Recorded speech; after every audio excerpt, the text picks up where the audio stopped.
ክስና ወቀሳ የሚዘንብበት ውዳሴና ሙገሳ የሚርከፈከፍለት አነጋጋሪና አከራካሪ በርግጥም ደግሞ አወዛጋቢ ሰው ነው። እኔ ከመታሰሬ በፊት ሁለት ነገር እየመጣ እንደሆነ እርግጠኛ ነበር።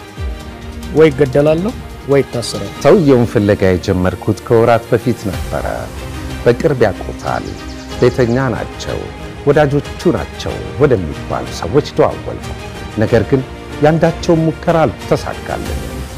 አንድ ሌሊት ድንገት ከተኛሁበት ብድግ ብዬ የአሜሪካን ድምፅ ሬዲዮ ባልደረባ ወደ ሆነችው እንደ ታናሽ እህቴ ወደማያት ጋዜጠኛ ስልክ መታው።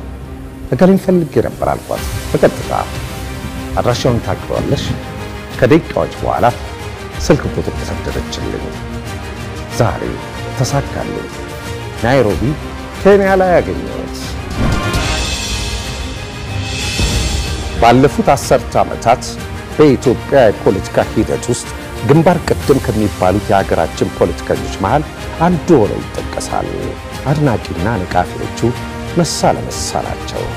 በርካታ ደጋፊዎች ያሉትን ያህል የሚቃወሙት፣ የሚጠራጠሩትና ዛሬም ድረስ በዓይነ ቁራኛ የሚከታተሉት ጥቂት የሚባሉ አይደሉም። እና ቤቴ ውስጥ ሁለት ሻንጣ አዘጋጅቼ ነበር። አንደኛው ፒጃማ ያለው እስር ቤት የሚሄድበት፣ አንደኛው ነጭ ጣቃ ያለበት የሚቀበርበት። ከሁለት አንዱ እየመጣ እንደሆነ ግልጽ ነበር።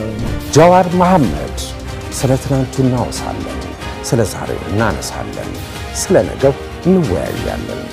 ጤና ይስጥልኝ፣ እንደምን ሰምታችኋል?